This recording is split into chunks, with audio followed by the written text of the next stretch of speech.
বাংলাদেশের অন্তর্বর্তী সরকারের প্রধান উপদেষ্টা ডক্টর মোহাম্মদ ইউনূসের সঙ্গে বৈঠকে গঠনমূলক সম্পর্ক, সংখ্যালঘু ইস্যু, সীমান্ত নিরাপত্তা, হাসিনার প্রত্যর্পণ সহ বেশ কিছু বিষয়ে নরেন্দ্র মোদীর কথা হয়েছে বলে জানিয়েছেন ভারতের পররাষ্ট্র সচিব বিক্রম মিশ্রি। মোদি ইউনূস বৈঠক শেষে সাংবাদিকদের সঙ্গে কথা বলেন ভারতের পররাষ্ট্র সচিব। এ সময় বৈঠকের বিস্তারিত তুলে ধরেন তিনি।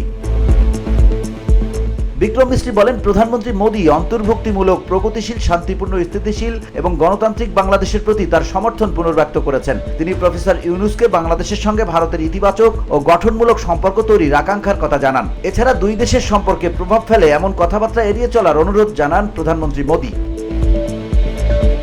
থাইল্যান্ডের রাজধানী ব্যাংককে বিমস্টেক সম্মেলনের ফাঁকে শুক্রবার ভারতীয় প্রধানমন্ত্রী নরেন্দ্র মোদীর সঙ্গে বৈঠকে বসেছিলেন প্রধান উপদেষ্টা ডক্টর মোহাম্মদ ইউনূস। অন্তর্বর্তীকালীন সরকারের দায়িত্ব গ্রহণের পর প্রথমবারের মতো ডক্টর ইউনূসের সঙ্গে নরেন্দ্র মোদীর বৈঠক এটি। তাই দুই দেশের সম্পর্ক উন্নয়নের বৈঠকটি গুরুত্বের সঙ্গে দেখা হচ্ছে।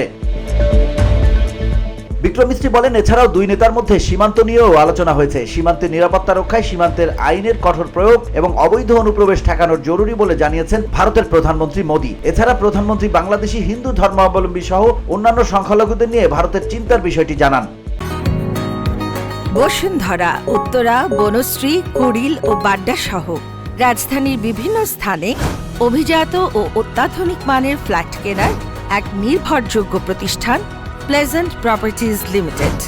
তাই আপনার স্বপ্নের আবাসনের জন্য আজই যোগাযোগ করুন। Pleasant properties limited, where destiny matches eventually. Sheikh হাসিনার প্রত্যর্পণ নিয়ে আলোচনা হওয়ার বিষয়টি নিশ্চিত করে মিশ্রি বলেন, বাংলাদেশ এ বিষয়ে আনুষ্ঠানিক পত্র দিয়েছে। তবে হাসিনার প্রত্যর্পণের ব্যাপারে এই মুহূর্তে এর চেয়ে বেশি বলা তার জন্য ঠিক হবে না বলে মন্তব্য করেন এই ভারতীয় কূটনৈতিক। VOD Bangla news desk.